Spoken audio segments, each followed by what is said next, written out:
Well, enjoy the birthday. Yeah, man. Happy early born day. It's the holiday Thank you so season. much. You got a lot of reasons to celebrate. It's the holiday Thank season. you. It's your born day. You alive. Congratulations. Thank you so much. Thank you, guys. Have a good one, mama. Hello, who's this? Nah, DJ, this is Manny. Manny, what's up? Nah, I ain't on the line, man. Yeah, you are. What's up, Manny? How you gonna call the radio and ask if you on the radio? Yo, nah, Charlamagne this guy. What up? Peace, King. What's happening? Why you so amped this Yo, morning? what's up, guys? How you doing? What's up, baby? What's up? Nah, this is crazy. Okay, get to it. Anyways, yo, here, I just want to shout out my son. He about to turn 10. We from PA. Heading to Philly. We gonna go to Florida for his birthday's on Monday. Okay. Shout him out, my fiance. Okay. Congratulations, brother. Where y'all going at in Florida? What town? Oh, we just gonna go to Orlando, Kissimmee. Take him to the little Universal, have a little day. I love Orlando. Make sure you go to the licking when you go to Orlando, man. Salute to my guy, E-Class. So good. Word, I'm in there. All right. Yo, it's crazy though. I'm trying to call y'all. I got in there. Yo, that's crazy. Why don't you say your people's names? Why you on their radio? Your son, your fiance? Yeah, my son Calvin Rodriguez. I messed up not calling him a junior, but anyway, Eliana Rodriguez. Yo, shout out the whole family. Okay. All right, Manny. Have a good one. Be safe out there, all right? Yo, thanks, yo. Peace. Oh, he was so happy. Get it off your chest. 800-585-1051. If you need to vent, hit us up now. It's The Breakfast Club. Good morning. The Breakfast Club. Morning, everybody. It's DJ NV, Charlamagne the Guy. We are The Breakfast Club. We got Nyla hanging with us this morning. Yes. And we have a special guest who Charlamagne claims is a family member. I don't know why you keep saying and this. we say this all the time because when we announced that your album came out, he didn't even know your album came out, and I forced him That to is make not him true. buy it. Cuz? That is not true. Chloe Bailey, He's a ladies and liar. gentlemen. And we played the song. I played the Missy record and the Chris Brown record that morning. Get my We family did. in trouble. We That's did, right. but I had to make him download the record because he didn't even know. That's not true. Well, I don't you know now. That's right. You said you bought it. You bought it, right? we don't I don't download throw family music. under But you the said bus. you bought it. See, loyal. Listen, In Pieces is out right now. Okay, did you buy it? All right, did all y'all people I streamed it. online I streamed it. complaining, making noise buy it? I streamed it. Okay, how you Well, feeling this welcome. morning? I feel great. I'm so happy. Like the past 2 days, I've been feeling like great, to be honest. The week and a half, like before, it was like a little rocky, but tour kind of been getting me out the funk because the shows have been amazing. They've all been sold out and everyone's singing every lyric to every song. So I'm like, the love is real in real life. So I've been feeling good. Why to were be you in a honest. funk? I know you wasn't letting these digital heads on the internet get Well, to you. I mean, like we're all human, Yeah. so of course some things are gonna bother you. And I think when you put so much time and effort into the art of everything, and it's really a conceptual album. I executive produced it. I produced on 12 out of the 14 songs on there. I had a lot of incredible, amazing talent on the project. So I was just like, it's okay. Come at me, bro. So I'm ready for what's next, to be honest. What's the title mean? In Pieces. Yes, so In Pieces, it's kind of like a double entendre. So In Pieces represents the pieces of my heart that has been left broken from life situations, relationships, things like that, people stabbing you in the back. And then it also means what's left in pieces is the box that people try to put me in on who they think Chloe is. And, you know, I just have to speak for myself and break through it. That's what it means. It's like the simp side and then the place of power side. Has to be Simp difficult side. Yeah. because people seen you grow up, so it's like Yeah. they seen you as this young girl. So now when you break it out into your own, it has to be difficult for your fans, I guess, right? Maybe, maybe not. I'm really proud of my sister and I because we've been branching out on our own successfully and people are getting to like know who we are individually. And I'm so blessed that I grew up with her in life so we could go through everything together. And it came to a point where we were so dependent on one another, like we were Siamese twins. So what forced us apart was her going to London to shoot Little Mermaid and, you know, me being in LA, and especially with the pandemic, the travel restrictions, going to another country was crazy. So as stressful as it was for the both of us, we both had separation anxiety. It like forced us to figure out, okay, who's Chloe? Who's Hallie?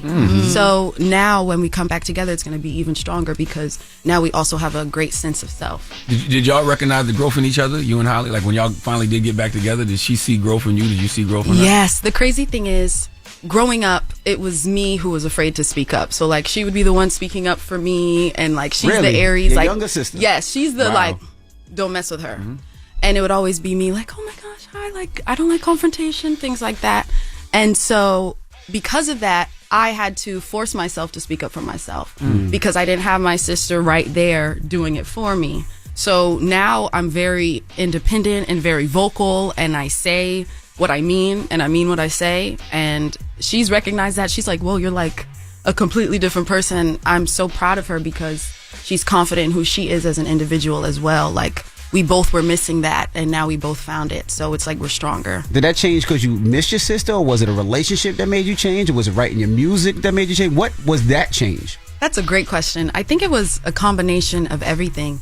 I think it got to a point where I realized if I don't fight for myself, then I'm just going to be left in the dust. And if I don't speak up for what I want and speak up for who I am as a human being, then like it's just going to fall on deaf ears, and closed mouths don't get fed.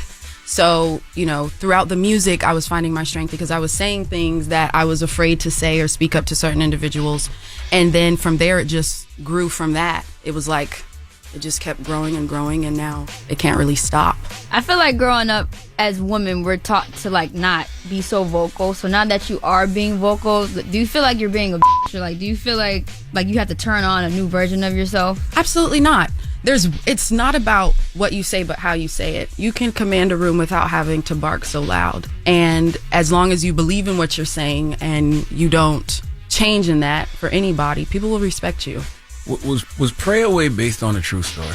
Yes. So I wrote that song with my girl Jazzy, and I kept seeing her like 3-4 times that week at every event. And I'm all about signs. Like I don't feel there are any coincidences in life. And I was like, so the final place I saw her. Say that now, there's gonna be a dude that's gonna follow you and everything. Like, this is a sign. This is a sign. A sign that you're crazy. But I was like, okay. So we passed each other going to the ladies' room at the studio. And I was like, I got back in my session. I said, so I texted her. I was like, can you come in here? And she played me a few demos, and it was the skeleton of Prayed Away. It was originally called Church. I was like, I'm in love with this because I loved how open it was. It was completely raw and honest. And for me, I've always learned to just be the bigger person and turn the other cheek. And it's like sometimes you do want to get down and dirty and get on that person's same level, but I will never give anyone that power over me. So it's like, you know, I'm gonna pray it away. So it was quite easy to finish out the song because there has been people who have tried me, and I love it. I really do. Well, when the last time you really wanted a person hurt? Because that's what the song is about. You want a person hurt, but then having to pray it away. I think the last time I felt like I wanted somebody to hurt 5 days ago. She grew in 5 days. She grew in 5 days. She said, I've been growing. How long? 5 days. Right. Yeah. When you say hurt, though, you don't really mean hurt. You just mean like you want them to feel how you feel. Yes. Okay. Like, but the thing is, we never have to do the work. Like, karma speaks for itself. That is true. You know? So never give someone power to get you out of your character. So you've never been like, or you don't believe in like spite. Like, I got to get my get back. No, you'll just let the I world. don't. Yeah. Because I don't want it to come back to me in turn. So I just let them dig themselves in a ditch. All right, we got more with Chloe Bailey. When we come back, don't move. It's The Breakfast Club. Good morning. The Breakfast Club. Morning, everybody. It's DJ Envy, Charlamagne the Guy. We are The Breakfast Club. We have Nala Simone here. We're still kicking it with Chloe Bailey. Nala. So you talked about stepping into your sexuality on the album, and obviously we've been seeing it in the music videos and stuff like that. But Swarm, that clip that was trending on Twitter, people were making it sound like I'm getting calls like, did you see? I'm like, no, but I guess I'll go look at it. And then I look and I'm like, it's really not that bad. It's 2 seconds. Yeah, it's really not that bad. Christ. What the? For a father, that's like 10 minutes. Okay, But that's 10 minutes. Man. Jesus. so this is Man, y'all don't ever think about us. I know, right? Never think about us. Jesus. so because God is good, blessings are flowing. I'm an actress as well. What I love about acting is that I'm not Chloe whenever I'm playing that certain character. And shout out to Donald Glover, Janine Neighbors, Dominique Fishback, and Damson. Like, we had the best time. And when I was shooting on that set, I fell more in love with acting. I barely wore makeup. Everything was shot on film. In music, you win and thrive off of being this image of perfection or whatnot. Like, you get clowned for messing up or tripping or falling on stage or looking a hot mess on the carpet. But with acting, that's where the beauty is, with all of the flaws and, you know, the imperfections and things like that. So I fell in love with the script. Now, I totally didn't even connect, I have to do a sex scene. I've never done a sex scene before. And I was like, okay, well, I'm not the focus of the scene. It's really about the shock value of Dre and Khalid watching each other. And like you see the obsession between the sisters form at the beginning. Was it awkward shooting? No. No. You see me for 2 seconds in the mirror. And you did not see you did not even see crack. You saw everything. You saw everything that you see from me on stage. What? Like, let's keep it real. Did you have to call, like, when you told your dad, hey, Dad, this is the scene, or, you know, how was that conversation? Because the dad's still going to be a dad. My daughter's 21, and I don't care. For sure. Still a dad. Yeah, I feel like dads will always look at their little girls like they're still little. Absolutely. And that's totally fine. One thing I will say about my parents is that they know this is our job. And so what was the call? You called Dad, hey, Dad, hi, baby, how you feeling? I just finished shooting. What did you shoot? Go. Okay, so it wasn't about the shoot. It was about when I first got it. And, you know, when the agents will call and be like, hey, congrats, da-da-da-da-da. And after I got it, I think my dad read the script and he's like, oh, okay. It's like, yeah. He deleted Twitter. Okay. Yeah. I'm not on this week. Did Dad go to the premiere? No, it was just me. I had to hop on a flight right after.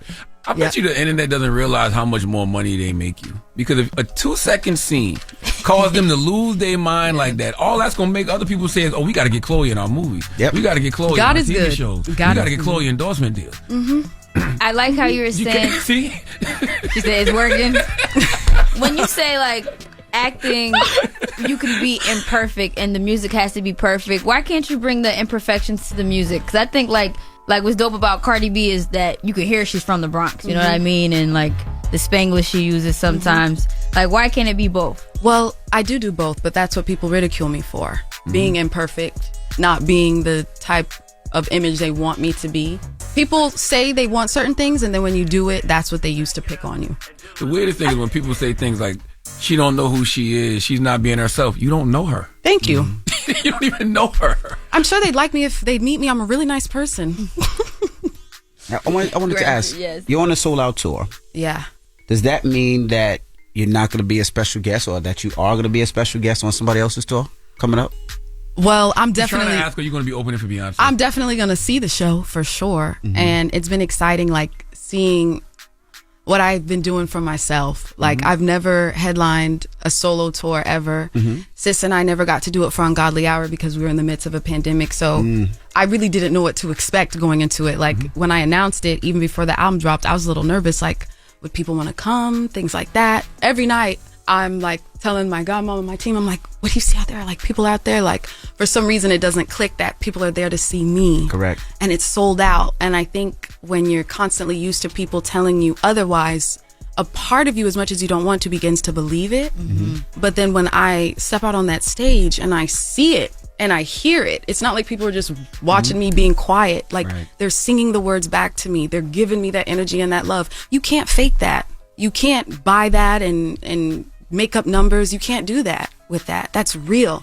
So as long as I'm connecting with the ones who love me and I'm doing what makes me happy, that's really all the that matters. And it's also okay to have your people say, don't ask me no Beyonce questions. I love Beyonce, but I'm my own entity. That's right? right. Because I mean, I'm sure Kelly, Michelle, everybody's gone through that has stood next to that great person we call Beyonce. It's okay. You know what? Tell them don't ask you no Beyonce questions. Yeah. I mean, she is Beyonce. Everybody wants to know about her. So I'm just like, cool. Like, I don't really look much into it. Are you going to be opening up for her, though? He just said, don't ask say exactly what he said. Don't ask no questions about Beyonce. Okay, one good time. He's my family.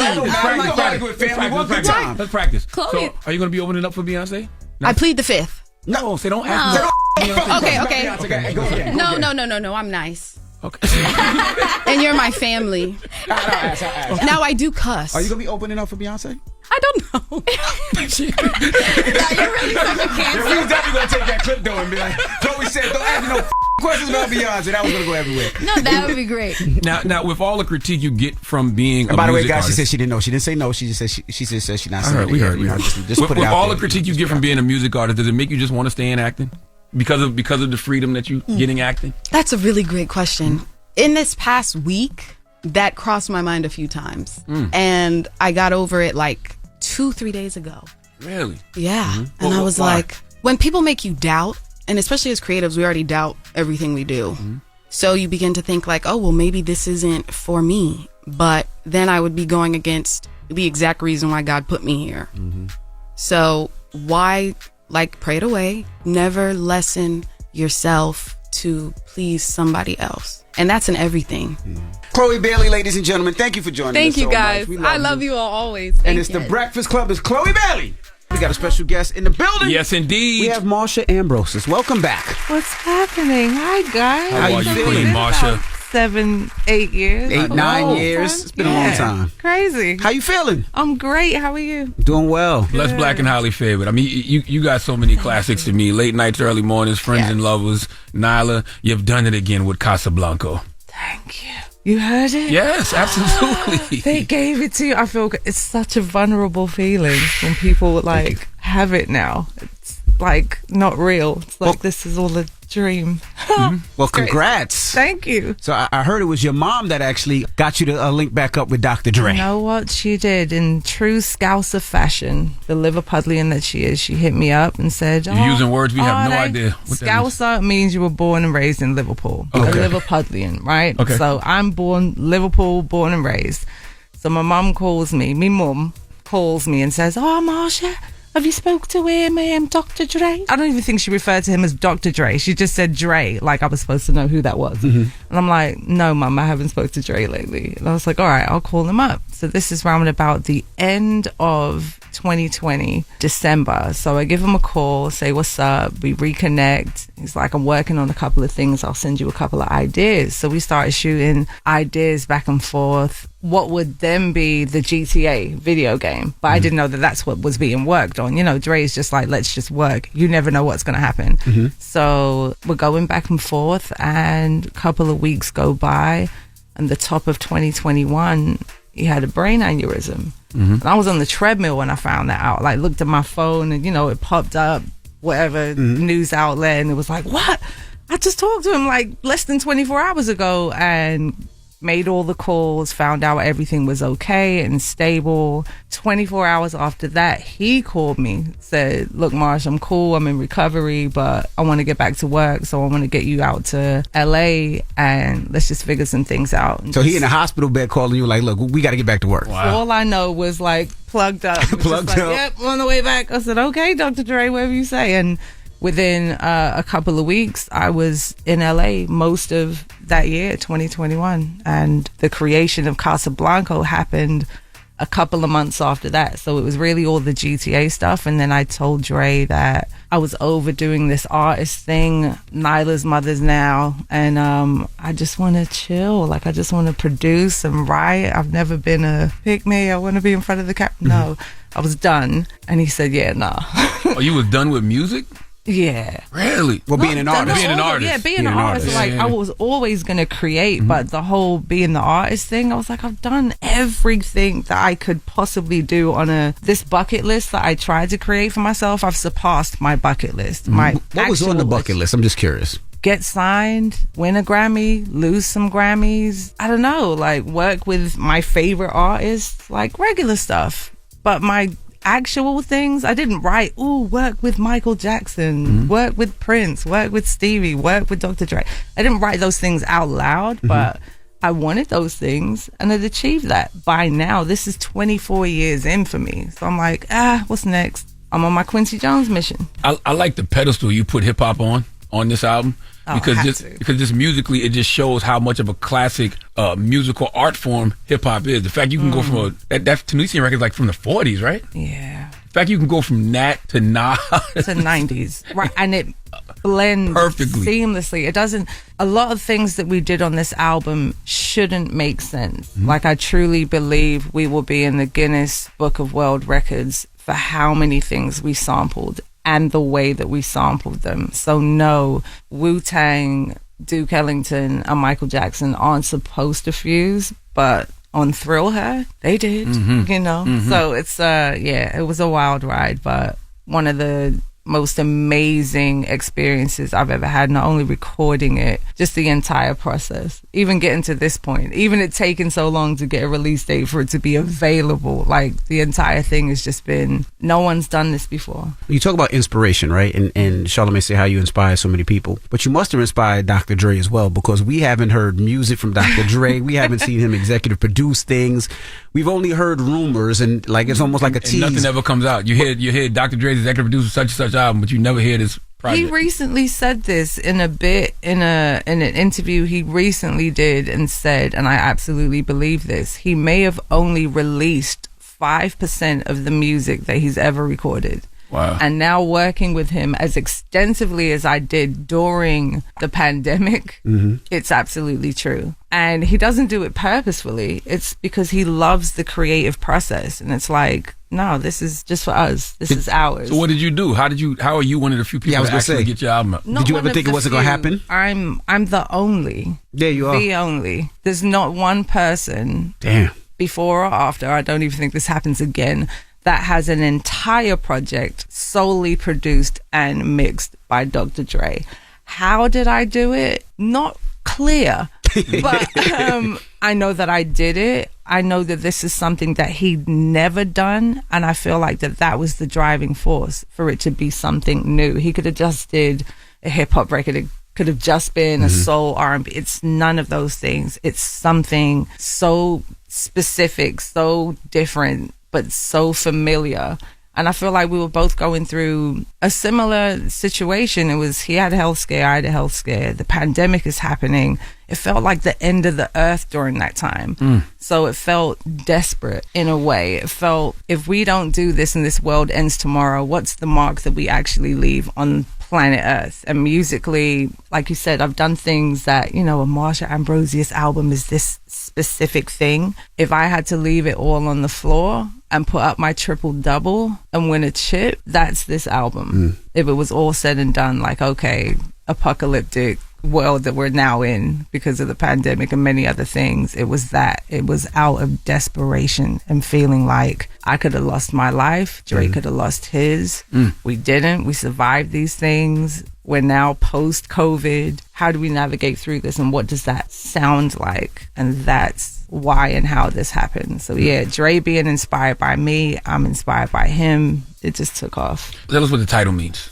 So Casablanca, I initially, within a week of recording what we knew this was going to be after Tunisian Nights, he threw out some album titles, a couple of which were things like I Sing or I Sing More.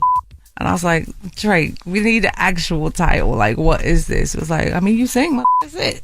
So I'm like, no, Drake, it needs to be a title. Like, what is this thing? So I was in a spoiled circumstance where I'm driving through the Beverly Hills, like just Hollywood Hills every day to the destination to record, and it felt very vintage Hollywood, like the lights, the lamps, it was glitz, glamour, red carpets, the whole nine. And I felt underdressed for the studio every time I got there based on what we were creating. So it was strings, it was a symphony, but it painted these pictures, and I was like, no, it feels like a place, it feels like Casablanca. And it was like, okay, Casablanca. He said, but nah, it's that Dre shit. So it's a little bit more gangster than that. It's like Casablanco, like Griselda Blanco. So the fusion of that very vintage jazz Hollywood feel meets hip hop is how Casablanca became what it was, what it is. All right, we got more with Marsha Ambrosius when we come back. It's the Breakfast Club. Good morning. Morning, everybody. It's DJ NV, Jess Hilarious, Charlamagne the Guy. We are the Breakfast Club. We're still kicking in with Marsha Ambrosius. Charlamagne? And all you make, it feels like his soundtracks to make love to. Of course. Like nothing more, nothing less. Why is that? I have no clue. It's just in me. It's ridiculous. Like I've had this, a friend of mine recently was like, how do you even come up with another one? Why not? Even in a place of desperation, even in a place of the world was over, I still find a song to make love to. It's a gift. It's a gift. What else is called one night stand? Music too good to have a one night stand to. Well, that was the point. My one night stand is now 10 years long. Okay. And I'm saying, so I definitely lent from other experiences and wild drunk nights over the course of, Grammy open bar, it gets very ridiculous. So yeah, those one nights, they're a part of that song too. But ultimately, it's that one night that could be your forever. That could be you turned have to a long bunch of time. people that'll be like, you shouldn't have one night stands. Why not? Exactly. You don't know where it's going to go. That's right. Like, everything is a one night stand when you think about it. So we've all done it. It's whether or not it lasted or it didn't. But you shouldn't be, ooh, I'd never do that. If I didn't do it 10 years later and a 7-year-old, maybe that doesn't happen if I don't just, you know what I mean? Like, if I don't say, hey. I want to ask too. I want to go back to what you said. You said the health scare and your child.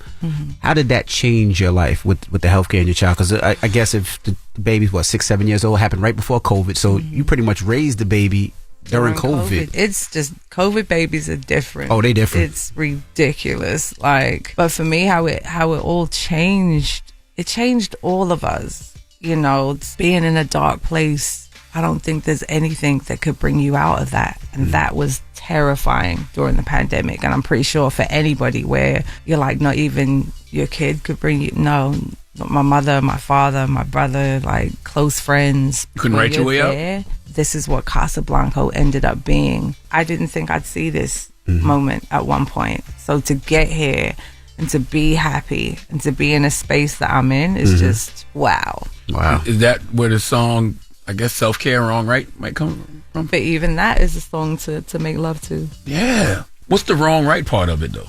Like, what does that mean? Who's wrong? Self-care, wrong right? Initially, those were two separate songs. And the self-care was I needed to do me, figuratively and literally.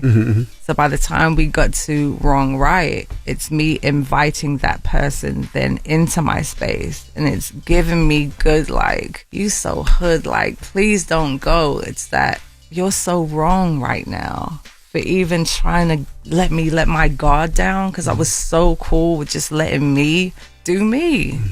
And then here comes this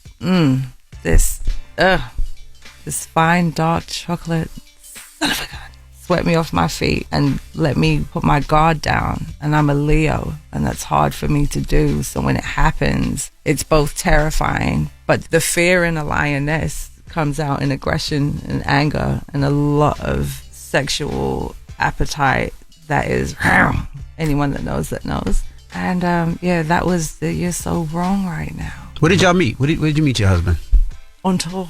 On tour. Yes. How did that go down? Because you talking about him, you started, your mouth started salivating, and you start getting hot. Together, you turning envy on. Because you say, I'm thinking about the song Wrong Right. I'm like, hey, well, envy thinking about your man getting turned on. Sound like chill. Chill out.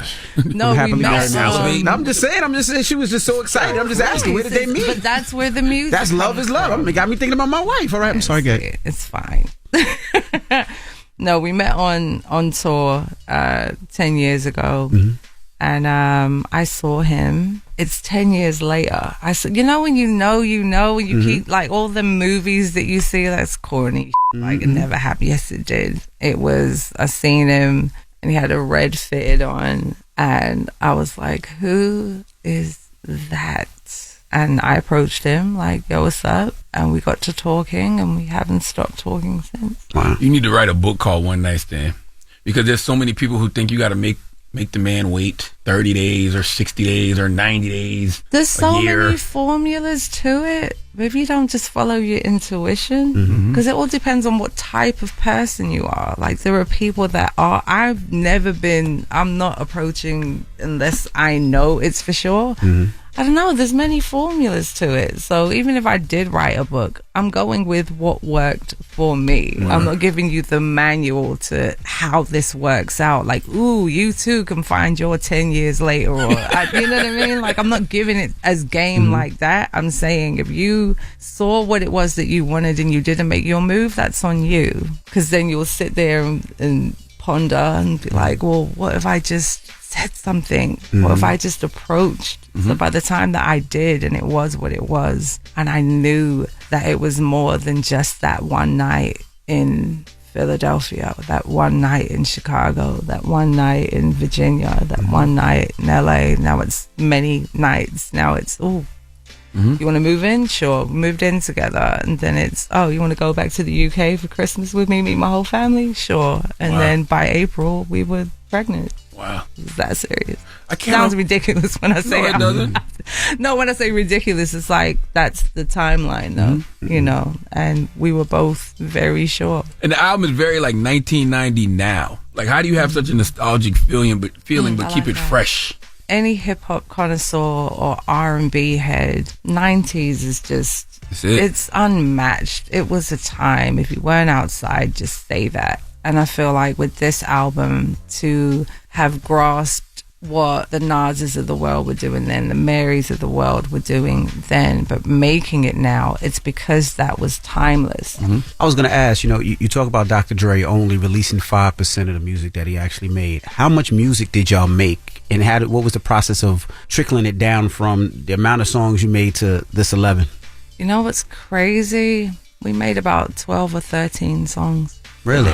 And knew when it was time to start. We knew it when it was completed. And the only reason why the other two didn't make it is because one of them, it made the album play a little longer than we felt comfortable with. And it matched another song on there, like evenly. Like if you had to get rid of one or the other. And it was right. It's definitely that one though. And one of them we couldn't clear. Like, nah. Nah. One of them. So I was like, okay, we can't clear that one. We have an album, and Dre in the creative process has like a whiteboard on the wall. We'll write the titles for each song. We just looked at it and was like, that's it, we're done. So between end of April 2021 and end of May, we were completely done with recorded vocally. I recorded everything, written everything. We took a couple of weeks off and reconvened, and Dre said 27-piece orchestra. So we were at Gower Studios. Eric Gorfain did the string arrangements, and we were in with the orchestra, listening to them go crazy on this album that we created, which was already doing what it was going to do. This symphony just took it to another place. Like, didn't even make any sense. So by the time that's happened, it's just timeless in that way. All right, we got more with Marsha Ambrosius when we come back. Let's get into her new joint. It's called Thriller. It's the Breakfast Club. Good morning. Morning, everybody. It's DJ Envy, Jess Hilarious, Charlamagne the Guy. We are the Breakfast Club. That was Thriller, Marsha Ambrosius. Her album comes out next Friday. What's happening? I was watching the R&B Money podcast. Shout out to Tank. And you made a comment. I guess you were joking. I don't know if you were joking or not, talking about you thought Stevie Wonder really can see. Now, and people took it as they were mad at you for a little bit. Mad at me how? I don't know. Because if you're a Stevie Wonder fan, what I said was he can see.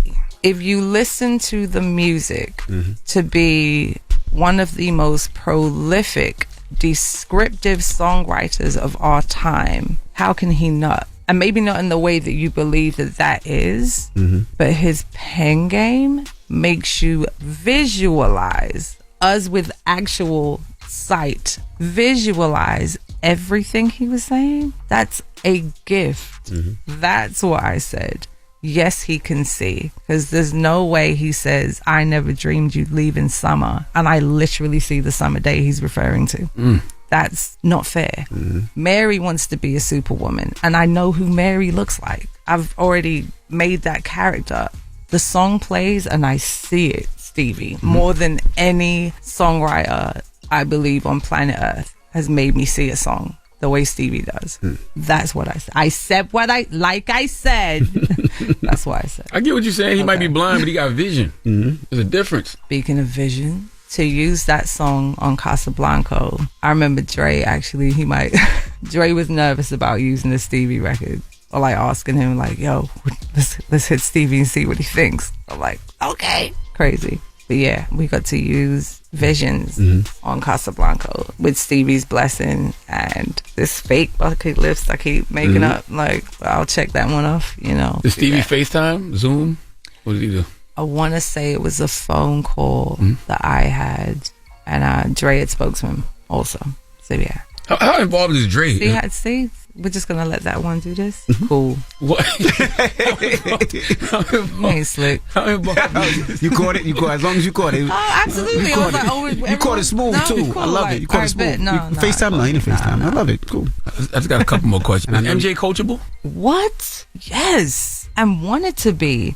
Like, I had a spoiled experience. I was just getting to, you know, Atlanta, then get to Philly, get signed by the end of that year. Now I'm in the studio within less than a year of the time it took me to get to the States. Then worked with Michael Jackson because he's heard this demo, and we were here in New York, Hit Factory. Michael Jackson was there in the studio 2 hours before call time, just warming up his vocal.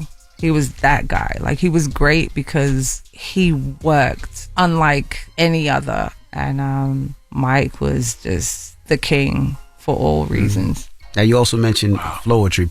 Fans would always, will Flowetry ever do an album together again, or that chapter of your life is over? Who knows? No chapters are closed. And I think, rewinding to what you said about, you know, when I met my husband, I did a Flowetry tour 2015, 2016, and that's when I met him, and then got pregnant the following year on the other tour. So it was like a back-to-back, hey, reunion, it's all love. And yeah, who knows? Now, also, I seen Amanda Seales was on Club Shay Shay and talks about, she said that she thinks you wanted her to quit Flowetry. Was that true? The loaded question. Quit Flowetry is very vague. What was happening with Amanda Seales, and this is what, because I won't spend a lot of time in this. This is like a quick bit. When did we last do the Breakfast Club? This is like 7 years ago. 9 years ago. Nala came out. 2018. Yeah, so initially, the first thing I said about Amanda Seales is sorry. And it was, she was put in a position that she shouldn't have been in the first place.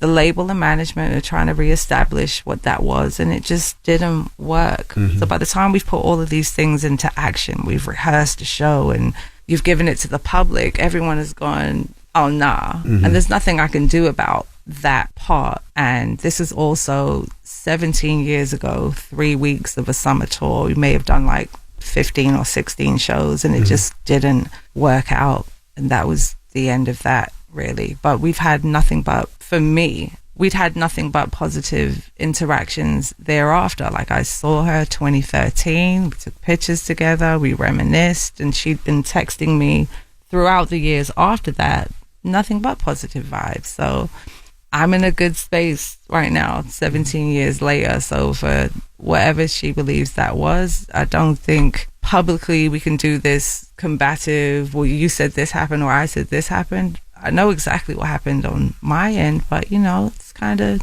17 years ago. I've done all this healing between now and then. I'm not the same. Like 17 years ago, 2007, I'm still talking to Michael Jackson at that point. I've still got Prince on speed dial. Like, I was still very much Grammy winning, Grammy nominated me that was in a position to do what I wanted to do at that point moving forward. And here we are 17 years later, and I'm still moving on and moving forward. And Casablanca with Dr. Dre's about to drop, and just in a different space, you know? On the song Greedy, it makes me wonder, does your husband ever hear certain lyrics and be like, you talking about us? Because you say it's never enough to love you. Same old, lame old. Ain't no way I'm ever going to take that. I'm giving you everything, and it's the thanks I get. Don't play that. Even if it was greedy during that time, and even during the creative process of Casablanca, my husband and I had a conversation about where I was at mentally to create the actual, basically he said I didn't have to be married, Marsh, and come from that space. And I understood what he said when he said that, because the love songs are different. If I'm attached to the relationship I'm in and having to kind of skirt around what that looks like, those songs sound like Don't Wake the Baby or Just Like Old Times, and they're different. With this, it was, you need to stretch that pen and write from a space of you doing you, and what does that sound like? So by the time I got to Greedy, I was angry at the world. Like, it's never enough to love anyone or anything and then be satisfied in a way that you feel like you put your 100 in and they only claim it's 30%. So I could give you the moon, and it's like, well, where the sun at? Like, it's the moon, fam. You don't want, you know. And I feel like Greedy, I was talking about everyone. It wasn't even just about him. It was everyone and everything playing this tug of war of, if you're not next to me, you feel as though you're missing out on something that you only gain by being with me or taking something from me. I'm like, well, what's the end game? Like, what exactly do you want? Because you're really upset. Like, you mad as that you not around me like that. Greedy. Fantastic album. Comes out next Marsha. Friday, June 28th. Oh my goodness, when you say it out loud, it's real. That's right, next Friday. Oh man. Listen. But what do you want to hear off the album? What do I want to hear? Might be Wet. Wet? Let's do it. All right, we'll get that on. Thank you so much for joining us. The album Casablanco comes out next Friday. You guys can check that out, and we appreciate you for spending it with us today. Thank you so much for having me. There you go. Appreciate y'all. It's Marsha Ambrosius. It's The Breakfast Club. Good morning. People need to know. Well, you need to tell them.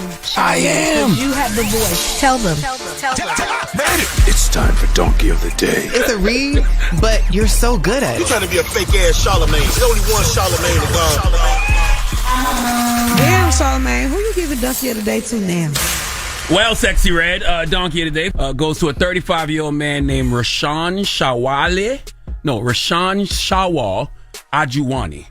I don't know if I pronounced this man's name right, but let's get to the story. Rashawn is likely headed for trial, according to L.A. County Superior Court records, because he was arrested on October 18th. What was Rashawn arrested for? Well, he was arrested because he was accused of trying to steal a hash brown at gunpoint from a McDonald's. I repeat, he was accused of trying to steal a hash brown at gunpoint from a McDonald's.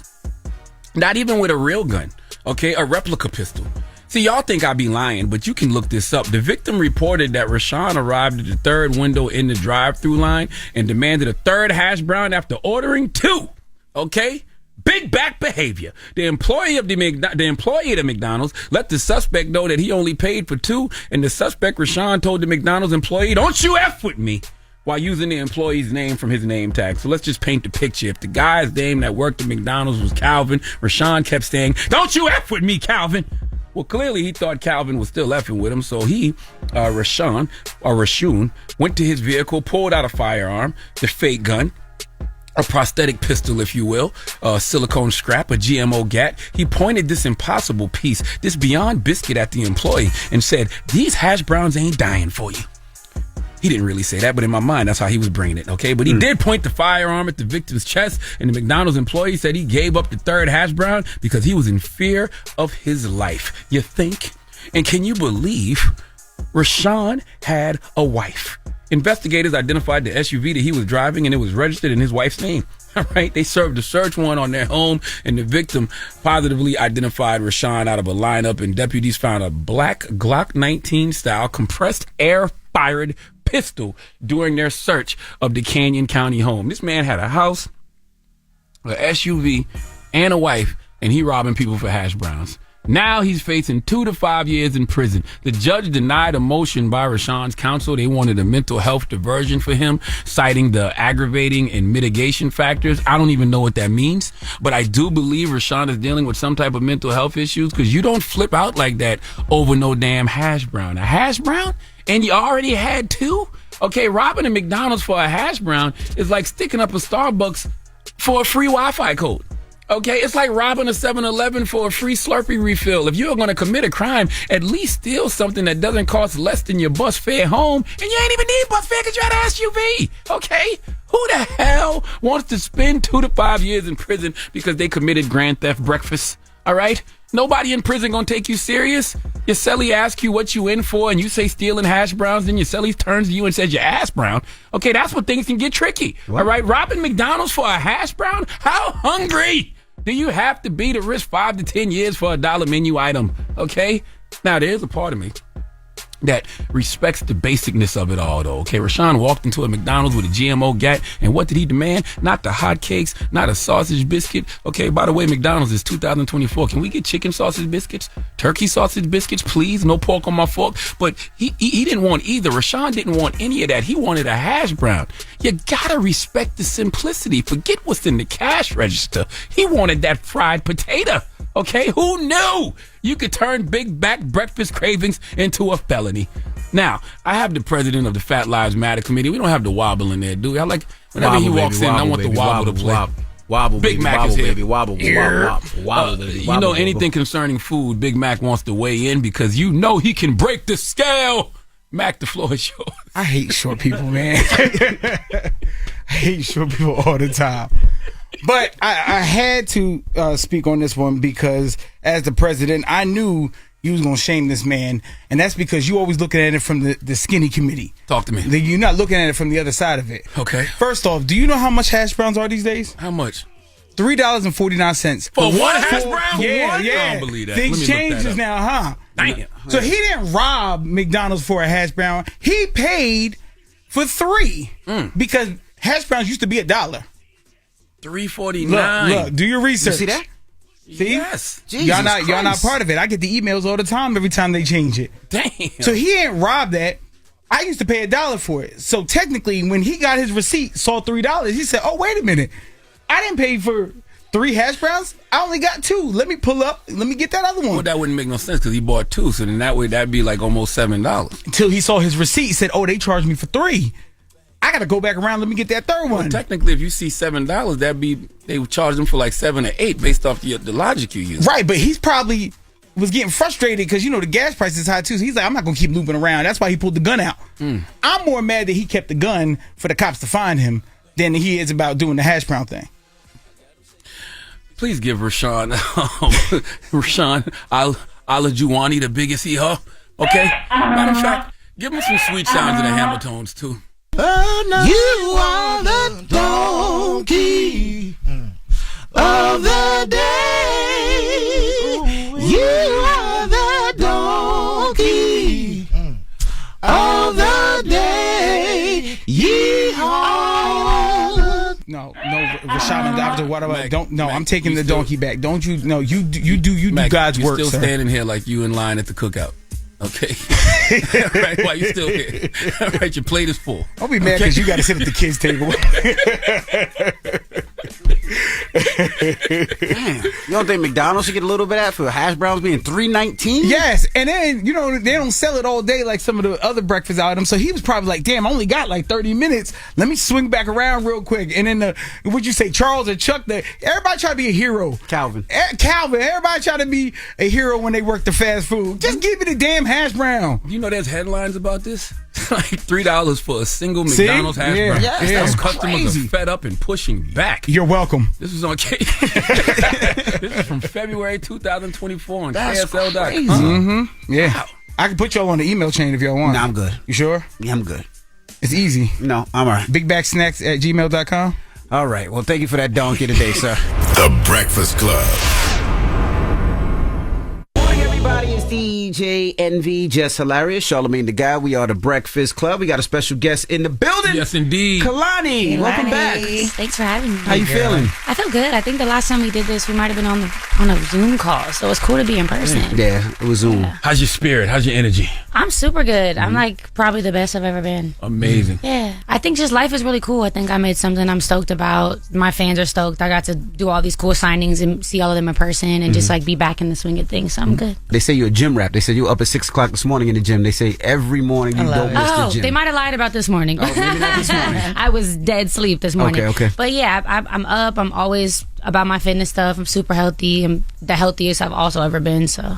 I will say, listening to your new album and just seeing you over the last several months talking, like there's a confidence and a sense of self that you have now that you didn't have years ago. Yeah, for sure. Why is that? I mean, I think it's been a long mental health journey. I think it's been a lot of contributing factors, new motherhood, different angles of like being publicly aligned with certain things or publicly misaligned or just like not stepping into myself. I'm 29. I'll be 30 next year. Like I'm growing up in a real way. So like I know how to prioritize and take care of myself differently now. So why did you name the album Crash? So essentially a crash is the height and the peak of a moment. It isn't like the anxiety that comes before, and it isn't like the overthinking that comes after. It's just this like, cluster It's just this thing that happens. And I knew this album wasn't going to make sense to most people. I knew that it would be something that you either loved or that you hated, and that kind of just is a crash. And that's kind of been the reception. Is some people hate it, some people love it, some people think it's my worst, and some people think it's my best. And I think that's really cool. It's a little bit of everything. Yeah. It's a little bit of pop. It's a crash. It's really a reggae. crash. Yeah, it's a little bit of everything. Yeah. Was that what you wanted to do? You know, I didn't start wanting to do that. It started as my self-titled, and I went on this mission to like finally make the Kehlani album, because I haven't done that yet. And we started going to all these different cities, and we got all these Airbnbs in different places, and it just kind of grew into this thing that resembled, I feel like, me as a person. I feel like I've always been kind of this thing that doesn't make sense to everyone. They can't figure out like who I am, what my story is, how it's been all of these things. Like, can't figure me out in whatever kind of way, how I look versus what kind of music I make, how I sound. Once it started taking its own life, I was like, oh, okay, it's just me as an album. So, yeah. What is the self-titled Kehlani album supposed to be? Like, because you said it was supposed to be a Kehlani album. Yeah. So what was that supposed to Well, be? that album, to me, is more rooted in the core things that shaped why I sing. I feel like the Kehlani album will be much more referencing like my actual core musical references. It'll probably be a lot more R&B. But this album really reflected all the things that I listened to, that I grew up listening to, but didn't necessarily shape my identity as an artist, but reflect like, worldly where I'm at. So basically, we're still getting Kehlani out. Absolutely. That'll probably be my next album, probably. Yeah. Good. Lose My Wife is such a toxic record. It is so toxic, Kehlani. Like, why would you make those choices and decisions knowing that it could cost you your wife? Oh, it's not a true story. I just wanted. That's what you tell them? No, it's true. It's true. So in my head, Crash is the story of this anti-hero version of myself that goes to Vegas and has this crazy run in Vegas and ends with that lament of like, all of this is crash instantly, and it's almost like the come down song of like, oh, these are the decisions that I've made, and like this is what happened. So it's more of like a sonic story and an ending to the story than a true story that I needed to smack on there. It kind of feels like the Hungover song. It kind of feels like the next day you're like, this is your shadow side. Exactly. Gotcha. Yeah. But when I hear songs like After Hours or like Better Not or Tears, it does feel like you're longing for a stable relationship. Does it? A little bit, yeah. Like in those moments. Yeah. I mean, I think everybody wants love. Everybody wants stable love, and we all just have different journeys through it, Yeah. How has motherhood been Oh, it's the best. through this journey? It's the best. She's 5. I can't believe it. COVID baby. Yeah, and that It's is a a something. whole. Yes, it is. That's a Different type of whole I got one. other thing. I got one. It's a COVID baby. I'm literally like, I'll make the day seem so fun. I'm like, we're going to the aquarium and we're going here, and then she's like, no. Kind of just want to stay in the house and play. I'm like, geez, what are we gonna do? The other day I took her to the park and she was like, I'm just letting you guys know I'm not playing with any of those kids. And I was like, I respect it, but maybe we should try.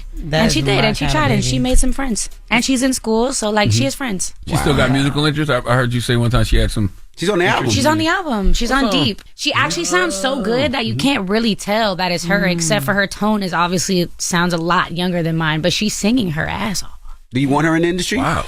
I want her to do whatever she wants to do. If that means industry, sure. If that means she wants my help, sure. If that means she doesn't want my help, sure. If that means she wants to be a brain surgeon or a rocket scientist, let's do that. It's her world. I'm just here. Yeah. Is the industry good for kids? I mean, you're somebody who came in the industry young, right? I think that there's pros and cons on both sides. One, I didn't have access to the proper like mental wellness type of regimen or care to have grown up in it the way that I did, and we're seeing the effects of people who, you know, adults now, and all these stories are coming out about them being like child stars or coming out young. And on the flip side, I feel like people now have access to that, but it's also a different demon. Fame now is completely different. It's why I don't really post my daughter.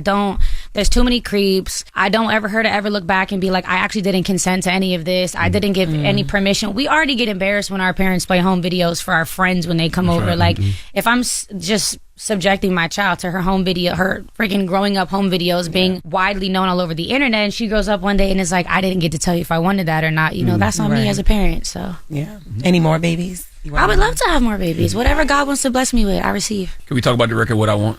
Yeah. I want a that look better than me to get Wow. better than me.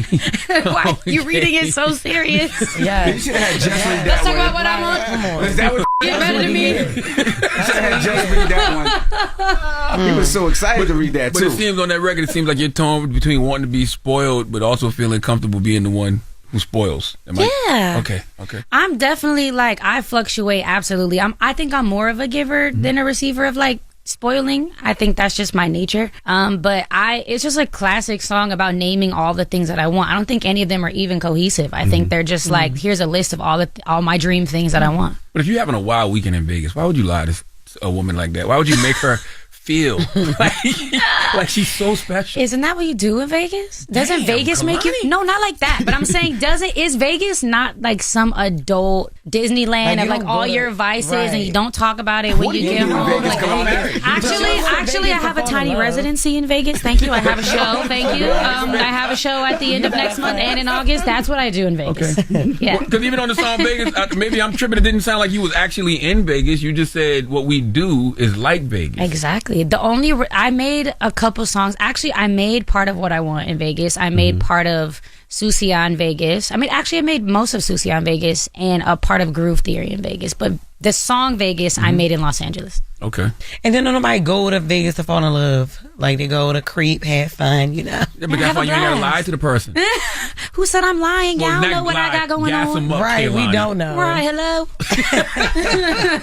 The record Sucia, doesn't that mean, isn't that Spanish slang? Sucia. But dirty, Sucia. right? He said sushi. It's sushi. It's Sucia. Hey, Sucia? Sucia. Sucia. No, it's just Sucia. Sucia. There we Here's a go. list. Here's a And list. that's, Okay, Here's a okay. list. and that's dirty, right? Yeah. Dirty girl. Period. Yeah. There we go. Bilingual. Is that what the record symbolizes? Yeah. A dirty girl. Basically. Okay. I mean, Young Miko's verse is crazy if it's translated, and Jill Scott is freaky Auntie Mack's extreme lord. She is the freak lord, honestly, the original freak. So I had to tap her in. Yeah. Yeah, that was an honor. All right, we got more with Kehlani when we come back. Don't move. It's the Breakfast Club. Good morning. Morning, everybody. It's DJ Envy, Jess Hilarious, Charlamagne the Guy. We are the Breakfast Club. We're still kicking it with Kehlani. Jess? I noticed that you don't have a lot of features on this album. Yeah. Is that intentional? No, I tried to get more features. There was a couple of things that were going on, different time things, and not necessarily being aligned at the time. Different people not aligning with me, and just things not making sense. But the ones that did stick around for me and really, held me down, I'm super appreciative, and they killed it. Yeah. Now, after hours, were you surprised of how fast that took off, especially on social media? Crazy. Yeah. TikTok was like a huge dance, and Yeah, I honestly have to give a lot of credit to Darius Hickman, who's an incredible dancer, and he was in the After Hours video, and he left rehearsal for the After Hours video. I went home and just like made this little dance on TikTok, and it just like it took it on one. I think it's such a testament to how powerful like dance is, and how like dancers are like DJs, like they can really break songs. Like I give him all the credit for that because it's crazy. Did you know who Lumi D was beforehand? Yeah. Okay. Of course. Why you disrespect her like that? I'm just asking. Damn, that's a classic record. I'm like, of course, the one song. Lumi D had one song, so maybe people. What did she have one? Of course, I think she had one. Yeah, she had one. Now, you also mentioned that this album isn't rooted in your personal experiences or relationships like your previous albums. Are you saying that just so you don't get in trouble and people be like, damn, Kehlani's so toxic? No, She I just be think running through these chicks. I think anytime running He through wants you these to be a pimp chicks- so bad. So bad. So bad. You know what's so funny is I think people would be surprised if they sat down with me to actually ask and inquire about my experiences, because they might look one way, but it's so many different scenarios that lead to why my love life looks the way it does, and so many that you would be surprised what's happened with this and what's happened with this, and it's my business and it's my world, and I'm pretty much in good standing with anybody ever. So like running through these chicks is extreme. You do really want me to be a pimp? Maybe I'll just start embodying it. Maybe I'll just live in it. Maybe I'll just accept it. Jesus. Yeah. Does that bother you, people in your regular business, not just your music business, all the time? No, I think it comes with the territory. At one time, you didn't feel like that. Oh my God, I hated it so bad. But I have been, again, your mental health journey and your journey in being a public facing person, those have to be in lockstep. Like those, if you are ever having poor mental health, there are so many times I could say I've been at a table with y'all and been in the worst states of my life, and I was like, okay, that interview is going to be whatever. And times I've been like, I'm actually not doing interviews this year because all of this But that's good though, you set a boundary. Yeah. Absolutely, but I've also was not in a positive space to even be able to walk in a room and like hold that. Granted, I think the interview at the time that caused things like that wasn't my favorite experience with someone, no, but I also at multiple times in my career just have not been just aligned with where I needed to be able to show up in that way. So now I can hold that. You could probably say anything to me and I'd be like, all right, cool. I'm a huge mental health advocate. So what got you to that place where you are now? You know, and I mean, I know it's a journey. I know it's ups. I know it's downs. But what got you to this? Yeah. This sense of self? Honestly, I'm going to use this moment to be really transparent and to really advocate for people, you know, getting psychiatric care. And I got a psychiatrist and I got a proper diagnosis after what felt like years of getting soft diagnosis and misdiagnoses. And I'm able to get medicated help and it keeps my mood stable and I'm here and it keeps me like, I would absolutely recommend it to anybody that feels like they need it because it's not something that anybody needs to shame or like be nervous about. And it's probably the best thing I've ever done for myself for sure. What got you there? Because most people, like you said, they feel like they can't talk about it. They can't discuss it. They can't get the help because they don't want to be shamed, especially a celebrity. You feel like somebody will see me do this, that, and the other. What got you to the point where it's like, F this, I need to get help? You know, I was medicated when I was a kid. And I remember not having the most proper experience with it just because I was really young. And like, you're in school and like every kid has ADHD and like is hyperactive. And At what age were you first medicated? Do you remember? I had to be in like the 3rd grade. Was maybe. it Ritalin? Put you on Ritalin? On Ritalin. And it really messed with my personality. And my mom was like, yeah, no, like you can't be a zombie. Like I'll take hyperactive, turned up, you know, over like whatever this zombie, you know. And then on top of that, still, I just remained with the psychiatrist. And then I, you know, went into teenagehood and I didn't have that anymore. And then I became an adult and just like my experiences in the music industry and the amount of like PTSD that causes paired with, you know, all your childhood trauma and like all these things, you kind of get to a point where you're like, all right, I'm not an expert. Like I can't keep being the one to dictate this or to supplement or like to try to fix it. I used to smoke a lot of weed, can't do it, won't do it.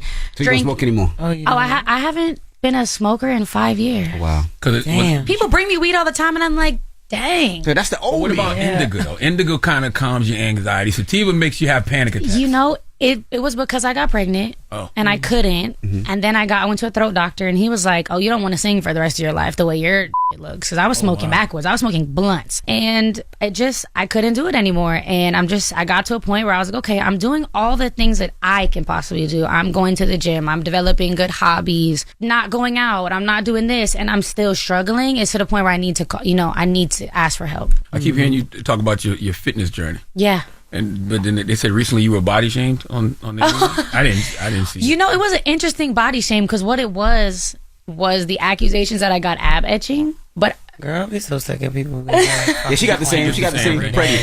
Yeah, it's really interesting. The thing is, I have diastasis recti and a hernia from being pregnant, so my muscles are split down the middle. So I have this space right here, and I have like a lump because it's my intestine. It's a hernia, and it kind of looks like an extra ab randomly above my belly button. Everybody was like, that's the proof. Like, oh boy. And then they were like, yes, proof because she's not super muscly anywhere else, but just her core. And what if you go back, like genetically, my dad is super buff. Like I'm damn near built like my father. And then I've always kind of had, right.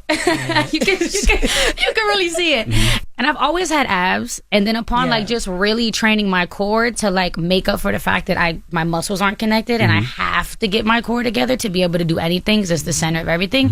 I have to go a little hard on that. I honestly thought it was hilarious. And then people just being like, is that a man? And I was like, do you want me to be? Jesus. Would you like me to be?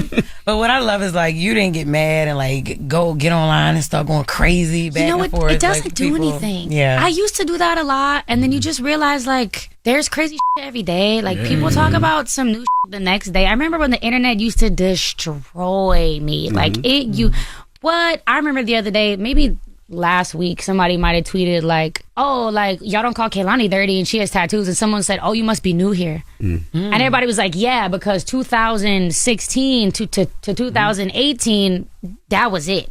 Everybody was calling me ugly, dirty, everything. And I used to be I was up about it like consistently. And then I just got to a point where I was like, well, life kind of goes on and like I know myself and like there are people that know me and love me deeply and care about me and like you wash. Right, hello. Yeah. Yes, if you guys would like to come to my house for a week and double check if I shower twice a day and the levels of aftercare, like that's on you guys. But you can't prove those things to people. People who already want to be like that are gonna be like that regardless. Anyway. All right, well, don't move. We got more with Kehlani when we come back. It's The Breakfast Club. Good morning. The Breakfast Club. Morning, everybody. It's DJ Envy, Jess Hilarious, Charlamagne the Guy. We are The Breakfast Club. We're still kicking it with Kehlani. Charlamagne? Now, how did your record label, and I guess just the industry period, react to your advocacy for Palestine? I think we're in a kind of a loop for so long of like what's safe to speak about and what's not safe to speak about, especially with the powers that be being so powerful and that running so deep. Obviously my music came out and obviously I'm super supported, so absolutely no problem from my record label. I have experienced a lot of pushback. I've experienced a lot of loss. I've experienced a lot of things that were promised and set up for this rollout and album to happen that were supposed to be a lot of firsts.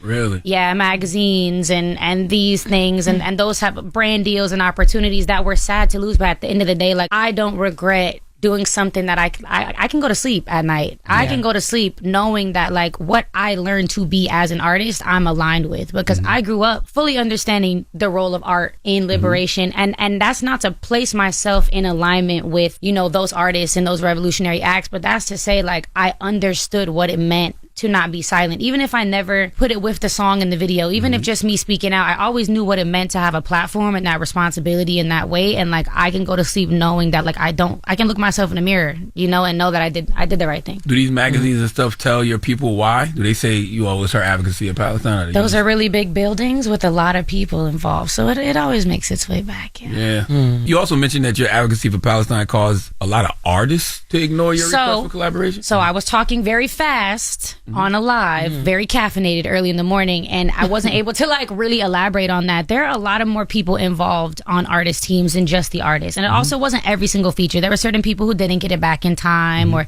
it wasn't aligned with like the timing of their album. I didn't mean every single artist, but there were artists that I did reach to, and someone on the team was like, we don't with her, or they said this and then another thing made its way to me, or like things we know things travel. We know people have conversations, and those people have conversations, and people were respectful enough to not, text me back and say, girl, you, I'm a Zionist, things like that. But I wasn't able to really elaborate that I would never sit here and name names because it's not about that. It's more about how insidious the industries are, and that we can be so afraid to lose what we've built because so many of us have come from nothing to where we have this scarcity mindset of like, I have to protect what I have going on so hard that I will do anything to stay in that world to protect it because I have to keep feeding my family. I have to keep, building my legacy. I have to do that. I don't want to chance that. And it's sad because that does get dangled in front of our faces when it comes to really important political matters that people don't align with. It's sad. It's unfortunate. And I'm not mad at anyone. I'm not holding anything against anyone. I was definitely on that live like, yeah, and by the way, let me tell y'all about da-da-da-da. But I definitely have those moments where I'm like, this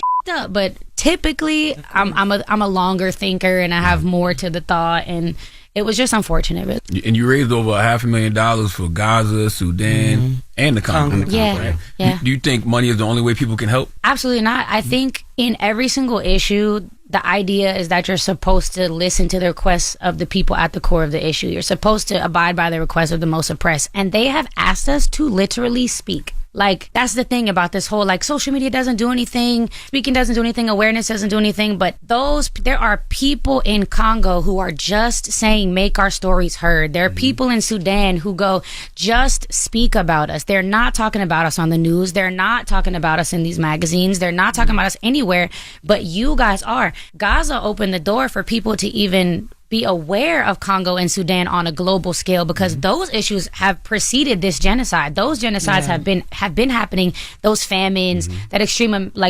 displacement, those have already been existing. And Gaza has opened up the world to Haiti, to Yemen, to all of these places that all this is going on. So the least we can do is share things here and there. And you don't have to have money, but if you do, you should put it where your mouth is for sure. I was going to ask. Absolutely, yeah. You are a West Coast girl, And Oakland girl. Yeah. What you think about Kendrick? I knew where this was going. I just want to. I'm Team you about yeah. the presidents and the serious stuff. Who was rooting for Drake? Wasn't you rooting for Drake? I haven't publicly rooted for anyone, No. but have you not seen me at the club No, I heard dancing you and not humming like earlier us? in the hall. You was humming. Oh, you could hear me through the soundproof Drake door? record you was humming. Okay. You see how what they're trying to pin on me in this way? It's crazy. How was he humming that one? I very much respect both artists. Drake actually named my album It Was Good Until It Wasn't. He showed me a lot of love over time, like publicly, privately. So has Kendrick. He like named that album? He did. We were having a conversation and I told him what I wanted to name it, and then he was like, no, what's going on in life? And I told him, and he was like, and I was like, yeah, it was honestly it was good until it wasn't. And he was like, if you don't use it as your album title, I am. And I was like, oh, okay, right, you're right. It is a very Drake album title. It is. I think it came down to if I'm on some West Coast I'm from the West. Like I know how important this unity is of all of us, and I know how imperative this representation of us is. Like I love Kendrick. That's the only artist I've ever stood in a line and like waited to get something signed for when I was in high school. Like a soundtrack to my life. So I have no like personal entrances in anything. I'm just as a fan of the music. What section? Oh, it's West, Big West.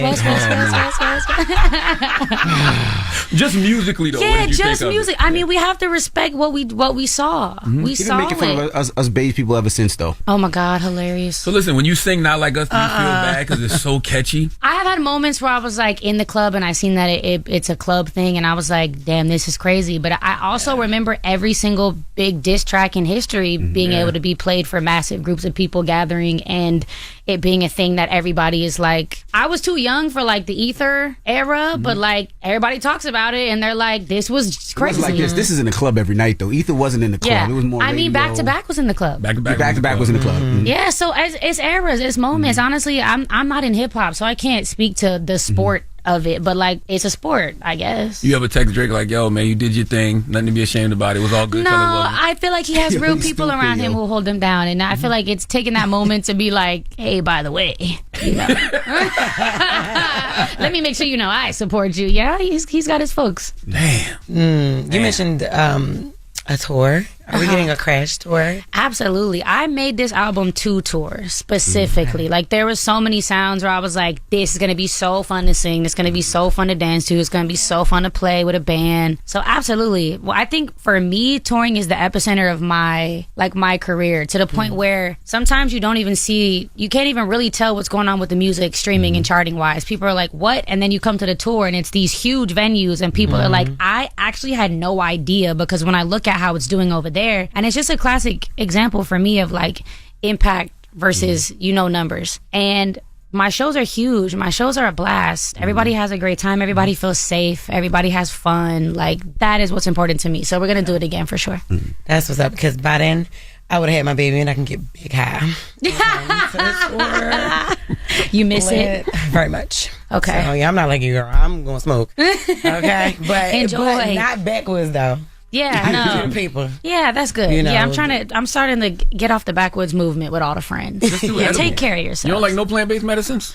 I like CBD a lot. I like mushrooms. I ate a lot of mushrooms making this album. You might could tell. There's some trippiness on here. Yeah. For sure. Well, the album Crash is out now. Yeah. What you want to hear?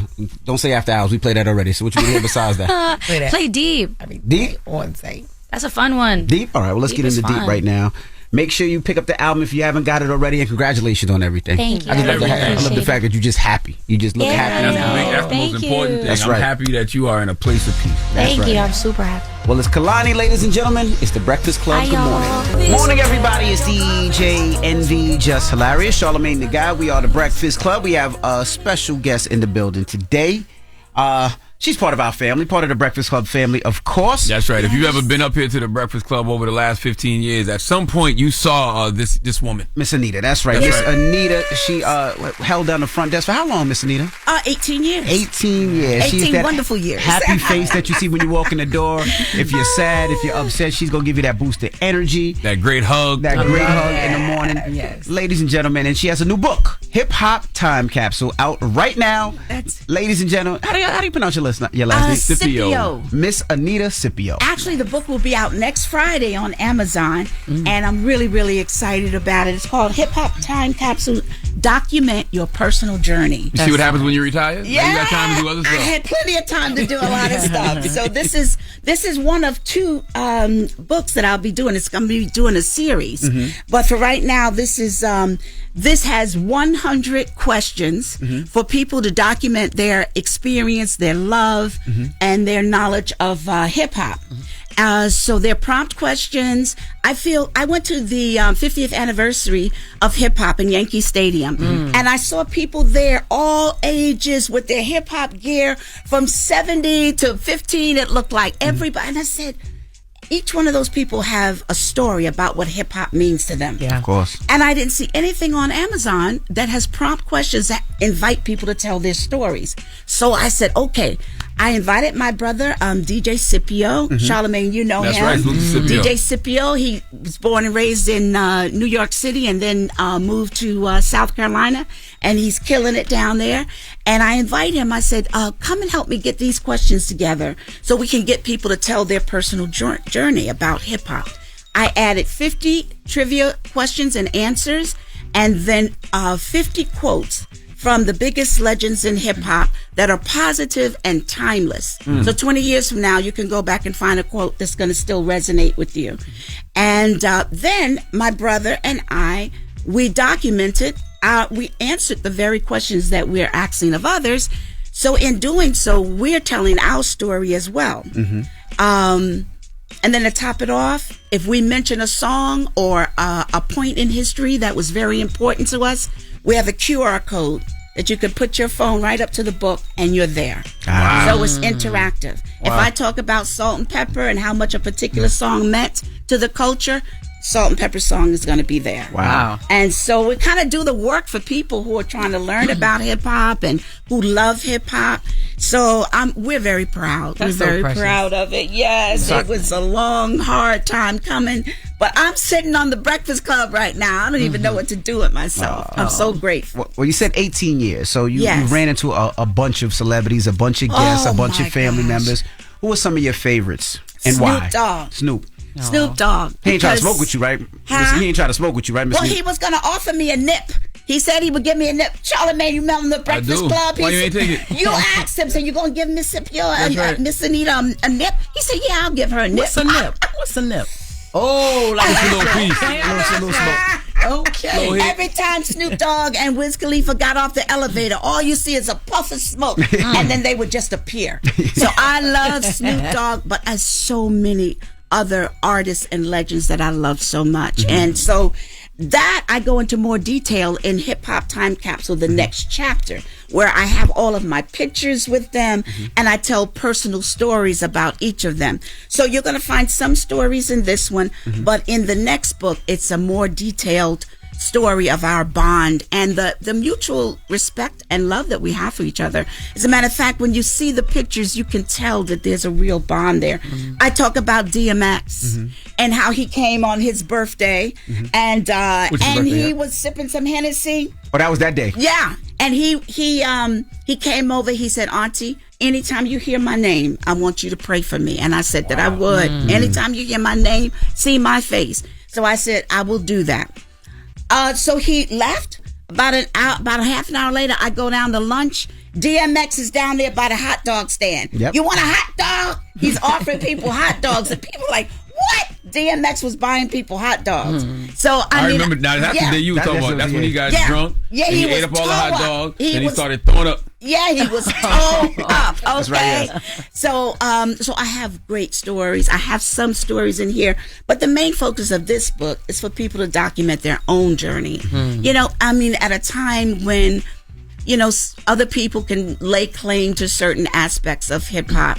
I just wanted to be documented what people have gone through, what it means to them, and you're going to learn a whole lot about hip hop in the interim. So, Miss Anita, one of those people who reminds you that whatever you're doing, just be the best at it. That's right. be the best at it. That's right. That's right. I love, you know, what Dr. King said. Even if you're a street sweeper, you know, be the best at it. You know, do it right. Be proud of what you do.